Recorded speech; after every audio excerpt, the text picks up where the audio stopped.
Wika Salim berkendara dengan motor gedenya jika sedang libur dan tidak ada syuting di televisi. Sejak kecil, Wika Salim sudah senang mengendarai motor.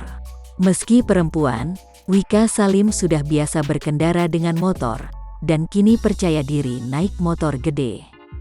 Dari kecil memang sudah suka naik motor. Sekarang aku mengendarai moge, kata Wika Salim di kawasan Kelapa Gading, Jakarta Utara, Sabtu, tanggal 14 Agustus tahun 2021. Dulu bapak punya motor yang pakai kopling.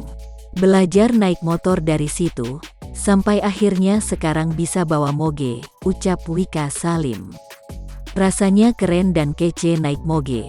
Bisa melakukan apa yang aku suka, ujar Wika Salim yang lahir di Bogor, Jawa Barat, tanggal 26 Desember tahun 1992 itu.